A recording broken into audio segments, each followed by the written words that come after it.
அனைவருக்கும் வணக்கம். இது சாரதி லா ஸ்டடீஸ். சாரதி லா ஸ்டடீஸில் மீடியாலாலையும் சரி, பிஎன்எஸ்எஸ்லையும் சரி, அல்லது டாட்ஸ்லையும் சரி, இந்த கொஸ்டின் வந்துக்கிட்டே இருக்கும். டிஃபமேஷன், அவதூறு என்றால் என்ன? ஒருவரை பற்றி தேவையில்லாமல் அசிங்கமாக பேசுகிறதுக்கு பேர் தான் அவதூறு. கருத்துக்களை சொல்லும் பொழுதோ அல்லது வார்த்தைகளை விடும்போதோ அதில் ஒரு நியாயம் இருக்கணுன்றதில் நினைவுகளை வச்சுக்கணும். நம்ம நியாயமில்லாத ஒரு வார்த்தையே ஒருவருக்கு எதிராக பிரயோகிக்கப்படும் பொழுது அந்த வார்த்தையே பார்த்தீங்கன்னா அவருக்கு எதிரியாக மாறிவிடும். இதுதான் கான்செப்ட். டிஃபமேஷனுடைய பாயிண்டே இதுதான். தேவையில்லாமல் ஒருத்தர் அசிங்கப்படுத்தி பேசுவதோ அல்லது சித்தரித்து வரைவதோ இந்த மாதிரியான விவகாரங்கள்லாம் பார்த்தீங்கன்னா டிஃபமேஷன் கான்செப்டில் வந்துடும். நம்மளுடைய சாரதி லா ஸ்டடீஸில் ஒரு வாட்ஸ்அப் குரூப் ஒன்று ரன் ஆகிட்டு இருக்கு. இதில் இணையணும்னு ஆசைப்பட்டீங்கன்னா அந்த நம்பருக்கு உங்களுடைய பெயர் மற்றும் ஊரை எனக்கு வாட்ஸ்அப் பண்ணுங்கள். நான் குழுவில் இணைச்சிடுறேன். உங்களுடைய சந்தேகங்களை தீர்க்கும் வண்ணமாகவும் நேரடி பயிற்சி வகுப்புகளுக்கும் இது உதவிகரமாக இருக்கும்னு நான் நம்புகிறேன். இந்த ஒரு 3 லைனை படிக்கும்போது வாட் இஸ் டிஃபமேஷன் அப்படின்றது தெரிய வந்துடும். ஒருவரை பற்றி தவறான, அவமானமான, அந்த நபரின் மதிப்பை குறைக்கும் கருத்துக்களை வாய்மொழியாகவோ அல்லது எழுத்தாகவோ அல்லது காட்சி வடிவமாகவோ ஜெஸ்டர்னு சொல்லுவாங்க, செய்கை பண்ணுவாங்க, வெளிப்படுத்துவது அவதூறு ஆகும். அவ்வளோதான். 3 லைன் தான். யாரையும் பார்த்தீங்கன்னா 3 வடிவங்களில் திட்டக்கூடாது. ஒன்று எழுத்து, இன்னொன்று வாய்மொழி, இன்னொன்று பார்த்தீங்கன்னா செய்கை, ஜெஸ்டர்னு சொல்லுவாங்க. இந்த கையில் வச்சு காமிக்கிறது, கண்ணை இது பண்ணுறது, அந்த மாதிரியான விவகாரங்களில் யாரையும் பார்த்தீங்கன்னா அசிங்கமாக பேசிடக்கூடாது. அது எல்லாமே பார்த்தீங்கன்னா டிஃபமேஷன் அப்படின்ற கான்செப்டுக்குள்ளே வந்துடும். Section 356 of BNSS. இதற்கு முன்னாடி ஐபிசியில் 499 and 500 இருந்தது. இப்போ பார்த்தீங்கன்னா பிஎன்எஸ்எஸில் 356 வந்திருக்கு. ஸோ பிஎன்எஸ்எஸ்லையும் நீங்கள் உபயோகப்படுத்திக்கலாம், மீடியாலாலையும் உபயோகப்படுத்திக்கலாம். அது மட்டும் இல்லாமல் டாட்ஸ்லையும் அடிக்கடி கேட்டுக்கிட்டே இருப்பாங்க, அதுலேயும் உபயோகப்படுத்திக்கலாம். டிஃபமேஷனோட டைப்ஸ் என்ன? 2 டைப்ஸ் தான். ஒன்று லேபிள், இன்னொன்று பார்த்தீங்கன்னா ஸ்லாண்டர். எழுத்து அவதூறு, எழுத்து வடிவங்களில் இருக்கக்கூடிய எல்லாமே பார்த்தீங்கன்னா லைபிளில் வந்துடும். அது நியூஸ் பேப்பராக இருக்கட்டும், மேகசினாக இருக்கட்டும், இல்லை நீங்கள் துண்டு பிரச்சுரங்களாக இருக்கட்டும், இல்லைன்னா சுவர் ஒட்டிக்கலாக இருக்கட்டும், நோட்டீஸ், பெரிய பெரிய பிட் நோட்டீஸாக இருக்கட்டும், இது எல்லாமே பார்த்தீங்கன்னா எழுத்து வடிவங்களில் இருக்கக்கூடிய விஷயங்கள். அதில் நீங்கள் ஏதாச்சும் அவதூறு பண்ணிட்டீங்கன்னா இந்த கான்செப்ட் எழுத்து அவதூறுன்ற ஒரு கான்செப்டில் வந்துடும். அப்படியே நேர் ஆப்போசிட்டில் வந்தீங்கன்னா வாய்மொழி அவதூறு, அசிங்கமாக பேசிடுறது, தேவையில்லாத வார்த்தையை பிரயோகிக்கிறது, இது எல்லாமே பார்த்தீங்கன்னா ஸ்லாண்டரில் வரும். 2 மிக முக்கியமான டைப் இருக்குது. இது 2மே உங்களுடைய ஆன்சர் ஷீட்டில் இருக்கிற மாதிரி பார்த்துக்குங்க. அது மட்டும் இல்லாமல் இன்னும் 2 டைப்ஸ் இருக்குது. ஒன்று கிரிமினல் டிஃபமேஷன், இன்னொன்று பார்த்தீங்கன்னா சிவில் டிஃபமேஷன்.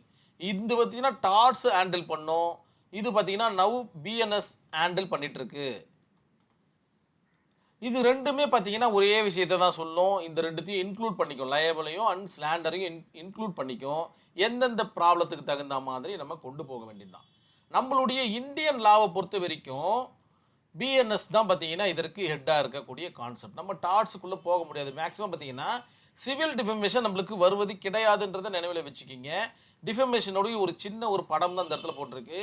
இந்த 3 பேரும் சேர்ந்து இவர் மேலே அவதூறு பேசிகிட்டு இருக்காங்க. இவர் பார்த்தீங்கன்னா மனம் வருந்துறாரு, அவருடைய மனசு கஷ்டப்படுது. இதனால் அவருடைய கண்ணியம் குலைக்கப்படுது, அவருடைய நீதி நேர்மையான வாழ்க்கை பார்த்தீங்கன்னா சிதைக்கப்படுது. ஸோ இதெல்லாம் தான் பார்த்தீங்கன்னா அவதூறுக்குண்டான ப்ராப்ளமே. சர்வசாதாரணமாக ஒருத்தருடைய கண்ணியத்தை கெடுத்துட்டு போய்கிட்டே இருக்கலாம்.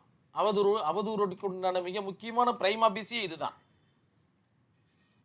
இந்த நாளிலிருந்து யாரையும் அவதூறு பேசாமல் நம்மளுடைய வேலையை நம்ம பார்ப்போம் அப்படின்ற ஒரு கான்செப்டோட நான் ஒரு கேஸ் ஸ்டடிக்குள்ளே போகிறேன். Subramanian Swamy versus Union of India, Congress பார்ட்டியுடைய ஒரு லீடர் இவர் சுப்பிரமணிய சுவாமி. எல்லாருக்கும் தெரிஞ்ச ஒரு நபர் தான். என்ன நடக்குது? கிரிமினல் டிஃபமேஷன் குறித்து சுப்பிரமணிய சுவாமி அவர்கள் இந்நாள் தலைவர், அதாவது காங்கிரஸ் தலைவர் ராகுல் காந்தி, அதுக்கப்புறம் பார்த்தீங்கன்னா டெல்லி முன்னாள் முதலமைச்சர் டெல்லி அரவிந்த் கெஜ்ரிவால் உள்ளிட்டோர் உச்ச நீதிமன்றத்தில் ஒரு மனு தாக்கல் பண்ணுறாங்க. என்ன மனு தாக்கல் பார்த்தீங்கன்னா செக்ஷன் 356 ஆஃப் பிஎன்எஸ் இதுதான் சொல்கிறாங்க.